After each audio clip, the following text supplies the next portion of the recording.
જય હિન્દ, વંદે માતરમ દોસ્તો. તો આજે આપણે ધોરણ 10 ગુજરાતી મુખ્ય વિષયના મોસ્ટ આઈએમપી 1થી કરીને 7 ચેપ્ટર સુધીના પાઠ સુધીના પ્રશ્નો મોસ્ટ આઈએમપી જોવાના છે. ગુજરાતી વિષયવસ્તુનું મોસ્ટ આઈએમપી મટીરિયલ ગુજરાતી વિષયવસ્તુ પ્લસ પદ્ધતિશાસ્ત્રનો આની અંદર સમાવેશ કરવામાં આવેલો છે. ટોટલ 1500 કરતાં પણ વધારે મોસ્ટ આઈએમપી પ્રશ્ન ચેપ્ટર વાઇઝ આપેલા છે. ઓકે, ધોરણ 9 અને ધોરણ 10 સંપૂર્ણ પાઠ્યપુસ્તક આધારિત આ મિત્રો પ્રશ્નો રહેશે. તો આ પીડીએફ સ્વરૂપે તમને પ્રાપ્ત થશે. આ પીડીએફ જો તમે પરચેસ કરવા માંગતા હો તો અહીં આપેલ નંબર ઉપર 63 520 79 240 આ નંબર ઉપર તમારે ગૂગલ પે, ફોનપે અથવા તો પેટીએમ દ્વારા 99 રૂપિયાનું પેમેન્ટ કરીને આ જ નંબર પર વોટ્સઅપ પર સ્ક્રીનશોટ મોકલવાનો રહેશે. બરોબર. ડેમો કોપી જોવા માટે આ નંબર ઉપર મેસેજ તમે કરી શકો છો. વધારે જાણકારી મેળવવા માટે પણ આ નંબર ઉપર તમે ગમે ત્યારે 24 કલાકમાંથી ગમે ત્યારે કોલ કરી શકો છો, મેસેજ કરી શકો છો. બરોબર. જવાબો આની સાથે જ આપેલા છે, પ્રિન્ટ પણ તમે કઢાવી શકો છો. જેવું પેમેન્ટ કરશો તરત માત્ર 2 મિનિટમાં આ પીડીએફ તમને પ્રાપ્ત થઈ જશે. તો ચાલો મિત્રો શરૂઆત કરીએ. ક્વેશ્ચન નંબર 1 છે, વૈષ્ણવજન શાનું અભિમાન કરતો નથી? તો કે જે વૈષ્ણવજન છે શેનું અભિમાન નથી કરતો? તો કે ભાઈ બીજા ઉપર ઉપકાર કરવાનો, બીજા ઉપર ઉપકાર કર્યાનો. નેક્સ્ટ, શક્કર તીરથ તેના તન મારે. પંક્તિનો અર્થ જણાવવાનો છે. તો આ પંક્તિનો મિત્રો મતલબ એવો થાય છે કે વૈષ્ણવજન પોતે જ તીર્થરૂપ છે અથવા તો તીર્થ સ્વરૂપ છે. નેક્સ્ટ, વૈષ્ણવજનને શેની લગ્ની લાગી હોય છે? તો એને મિત્રો શેની લગ્ની લાગી હોય છે? રામ નામની. ઓપ્શન ડી આપણો સાચો જવાબ થશે. નેક્સ્ટ, વૈષ્ણવજન પદ કોને અતિ પ્રિય હતું? તો આ પદ મિત્રો આપ સૌ જાણીએ છીએ કે મહાત્મા ગાંધીને જે છે વૈષ્ણવજન પદ શું હતું? ખૂબ પ્રિય હતું. વૈષ્ણવજન પર સ્ત્રી પ્રત્યે કેવો આદરભાવ રાખે છે? તો કેવો રાખે છે? માતા જેવો. નેક્સ્ટ, નીચેનામાંથી કઈ બાબત વૈષ્ણવજનને લાગુ પડતી નથી? કઈ લાગુ નથી પડતી જોઈએ? તો કે ભાઈ બીજાના દુઃખને સમજી શકે છે, આ તો લાગુ પડે. નિર્ભિમાની હોય છે, અભિમાની નથી હોતા, આ પણ સાચું છે. અભિમાની હોય છે ને આ ખોટું થઈ ગયું. બરોબર. ચાલો, મોહમાયા કોને સ્પર્શી નથી? વૈષ્ણવજનને. નેક્સ્ટ, નરસિંહ મહેતાના મતે સાચા વૈષ્ણવજનના દર્શનથી કેટલા કુળનો ઉદ્ધાર થાય છે? 71 કુળનો. કેટલા કુળનો? 71 કુળનો. નેક્સ્ટ, વાચ કાચ મન નિર્મળ રાખે એટલે?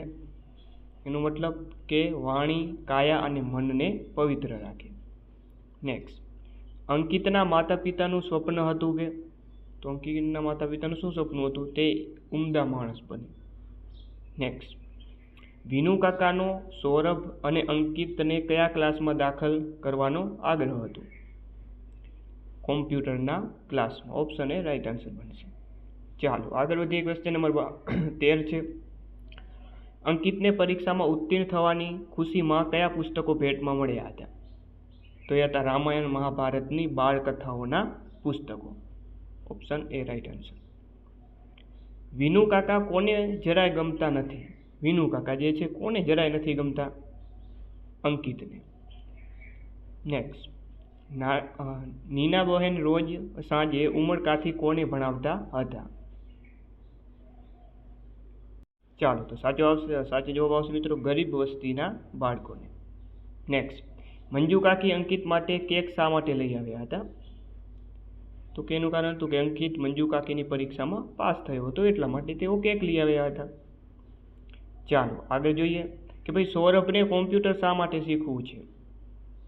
સૌરભને કોમ્પ્યુટર એટલા માટે શીખવું છે કે કોમ્પ્યુટર શીખવાથી એનો ક્લાસમાં વટ પડે એટલા માટે. ઓપ્શન ડી સાચો જવાબ. નેક્સ્ટ, અમેરિકામાં રહેતા ડૉક્ટર સૌરભ પાસે કોના માટે સમય નથી? તો કે પોતાના માતા પિતા માટે સમય નથી. ઓકે, ક્યાં રહેતો હતો? તો એ પણ પૂછાઈ શકે છે, અમેરિકામાં. ચાલો, નીના બહેને તેના પતિ સંજય પાસે શું માંગ્યું? તો શું માંગ્યું હતું મિત્રો? અંકિતનું શૈશવ, અંકિતનું બાળપણ. નેક્સ્ટ, વિનુ કાકા વાતમાં હંમેશા કહેતા? વિનુ કાકા વાતમાં હંમેશા કહેતા કે ભાઈ શું? નિશાન ઊંચું રાખવું જોઈએ, નિશાન ઊંચું રાખવું. ચાલો, મંજુ કાકીએ અંકિતને એમના પતિ વિનુ કાકા પાસે ભણવા મોકલવાની ના પાડી, કારણ કે? તેનું કારણ એ હતું કે તે અંકિતને વારે વારે ઉતારી પાડતા હતા. નેક્સ્ટ, સિલવંત સાધુને શબ્દાર્થ, સિલવંત સાધુનો આપણે અર્થ જણાવવાનો છે. સિલવંત એટલે શું? સિલવંત એટલે ચારિત્રવાન. ઓપ્શન એ સાચો જવાબ. નેક્સ્ટ, તુરિયાનો તાર એટલે શું? ઓકે, આપણે કહીએ કે ઓલું છે ને, તુરિયાનો તાર જાગી ઉઠવો. ઓકે, રૂઢિપ્રયોગનો અર્થ આપો, આવો પણ પ્રશ્ન પૂછાતો હોય છે, ઘણી વખત પૂછાઈ ચૂક્યો છે. તુરિયાનો તાર એટલે કે મિત્રો ધ્યાનાવસ્થા. ઓકે, અથવા તો રૂઢિપ્રયોગનો અર્થ આપો એવો પૂછાય એટલે કે આનો અર્થ શું થાય? સમજણ શક્તિનો ઉદય થવો. નેક્સ્ટ, સિલવંત સાધુના ચિત્તની વૃત્તિ કેવી હોય છે? તો એ હોય છે નિર્મળ.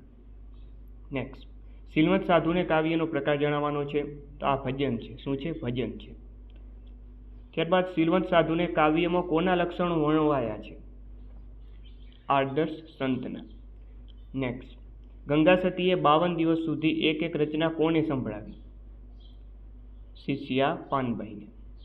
ત્યારબાદનો પ્રશ્ન જોઈએ, સિલવંત સાધુને એ કોની રચના છે? તો આ રચના છે ગંગા સતીની. નેક્સ્ટ, સિલવંત સાધુને ભજનની અંતિમ પંક્તિમાં ગંગા સતી કોને ઉદ્દેશીને વાત કરી રહ્યા છે? પાનબાઈને. ત્યારબાદ જેને મહારાજ થાય મહેરબાન એટલે જેને મહારાજ થાય મહેરબાન એટલે કે જેના પર પરમાત્માની કૃપા વરસે. ત્યારબાદ આઠે પોર મન મસ્ત થઈ રહેવે એટલે હંમેશા પ્રસન્ન રહે, હંમેશા ખુશ રહે, હંમેશા પ્રસન્ન રહે. નેક્સ્ટ, નરેન આબુમાં કયા પદે નોકરી કરતો હતો? કલેક્ટર પદે. સોરી, કલેક્ટર નહીં, શું આવશે એમાં? કલેક્ટર નહીં આવે, પણ વન અધિકારી પદે આવશે. ચાલો, સલોનીના મતે એકવાર પ્રેમમાં પડેલ કન્યાનું મન કોના જેવું હોય છે? ચાલો, તો એ હોય છે મિત્રો લીલા વન જેવું. કેવું હોય છે? લીલા વન જેવું. ચાલો, નરેને કઈ તાલીમ મેળવી હતી? તો નરેને વનરક્ષકની તાલીમ મેળવેલી હતી.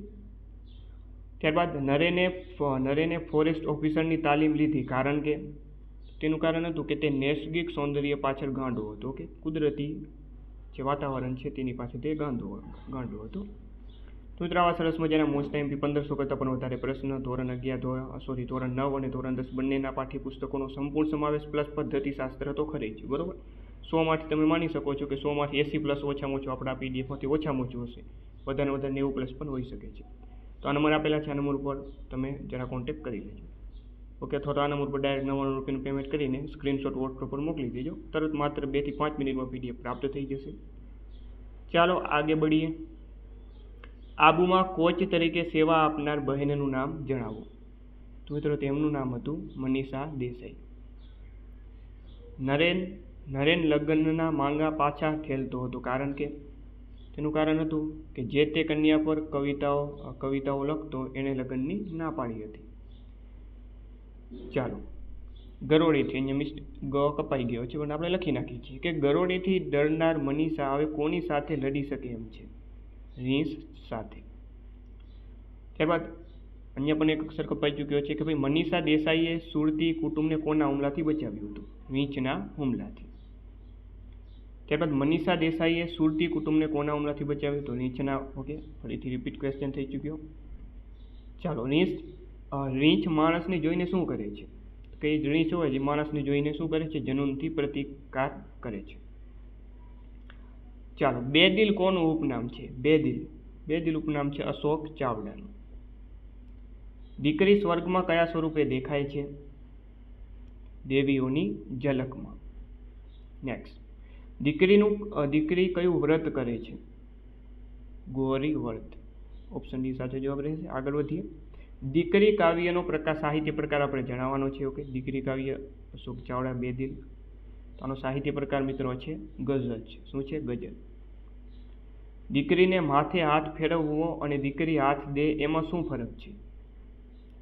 પિતાનું વહાલ અને દીકરીનો સહારો.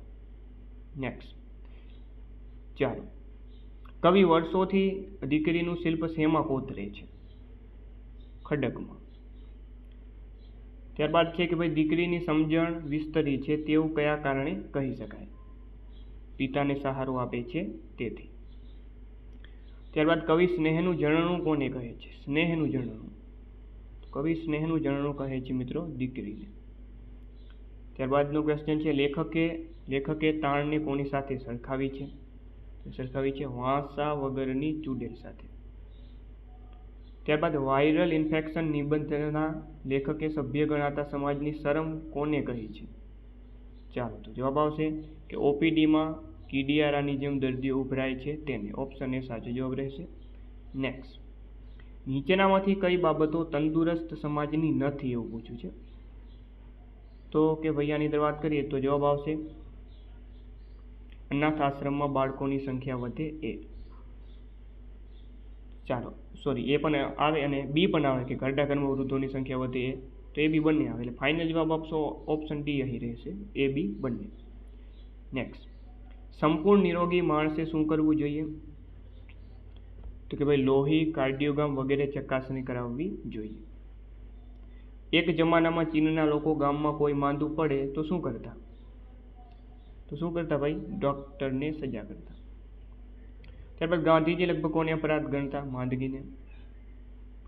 ચાલો, આપણે કોનો વધ કરવાનો છે?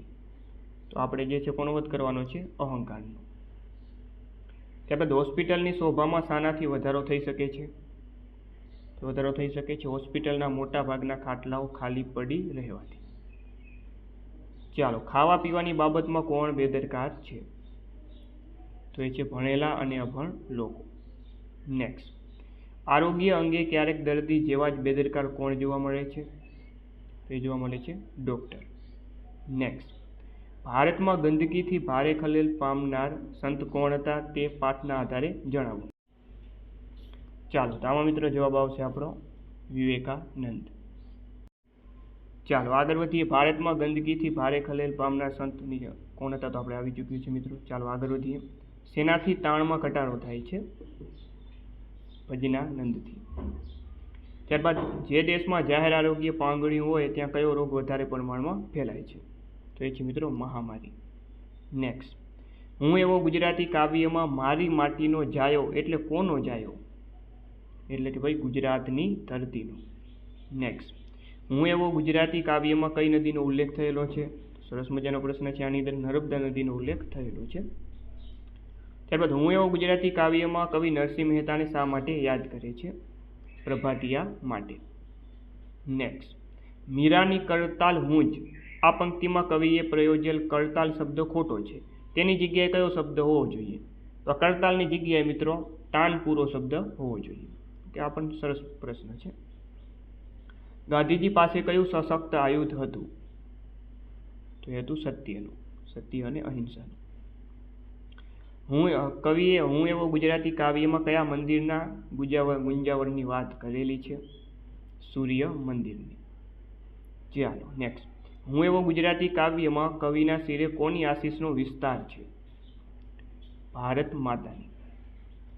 ત્યારબાદ દુકાનદારે છત્રી પાઠના લેખકને કઈ સલાહ આપી? કઈ સલાહ આપેલી હતી? તો કે છત્રી તેમની પાસે ટકે એવો ઉપાય શોધી કાઢવાનો. છત્રી લેવા જવાની બાબતમાં લેખકનો શું દ્રઢ મત હતો? તો એ હતું કે રશિયા જવું પડે તો પણ જઈશ. ક્યાં જવું પડે? રશિયા. નામ યાદ રાખજો, રશિયા દેશનું. એક માણસે રાજાના કુંવર માટે શું કરી આપ્યું હતું? તો કરી આપ્યું હતું ચામડાથી ધરતી મટી દીધી હતી. દુકાનદારે સ્મિત કર્યું, મેં પણ સામે સ્મિત કર્યું. કારણ કે લેખક છત્રી ખોઈને ફરી છત્રી લેવા આવ્યા હતા. નેક્સ્ટ, લેખકે કઈ બાબતમાં એકથી વધુ વાર વિક્રમો નોંધાવ્યા છે? છત્રી ખોઈ નાખવાની બાબતમાં. ત્યારબાદ લેખકનો છત્રી પર શું લખવાનો વિચાર હતો? પોતાનો બાયોડેટા. ચાલો નેક્સ્ટ, કવિવર રવિન્દ્રનાથ ટાગોરે રાજાના કુંવરની વાર્તામાં શું ઉપદેશ આપ્યો છે? તેની અંદર ઉપદેશ આપેલો છે કે જગતને સુધારવાના મિથ્યા પ્રયત્નો છોડી પોતાની જાતને સુધારો. ઓપ્શન સી સાચો જવાબ. નેક્સ્ટ, લેખક છત્રી લેવા રાજકોટ જવાની વાતમાં મક્કમ રહ્યા. કારણ કે તે બીજાની પ્રમાણિકતાની કદર કરવા ઈચ્છતા હતા. નેક્સ્ટ, ચાલો, લેખકનો કયો ઉપાય કારગત નીવડ્યો? આગળના લેખક શબ્દ છે. લેખકનો કયો ઉપાય કારગત નીવડ્યો? તો કે ભાઈ છત્રી ઉપર નામ સરનામા લખવાનું. પોતાના કુંવરને કાંટો ન વાગે એ માટે રાજાએ શું કર્યું? તો એ માટે રાજાએ શું કર્યું ભાઈ? તો કે આખા રાજ્યની ધરતીને ચામડાથી મઢી દેવાનો હુકમ આપ્યો હતો. તો મિત્રો આ હતા ગુજરાતીના 1 થી કરીને 7 પાઠ સુધીના અગત્યના પ્રશ્નો. તો આવી સરસ મજાની PDF લેવા માટે તમે આ નંબર પર કોન્ટેક્ટ કરી લેજો મિત્રો. તો ફરીથી મિત્રો નવા વિડીયો સાથે મળીએ. જય હિન્દ, જય ભારત.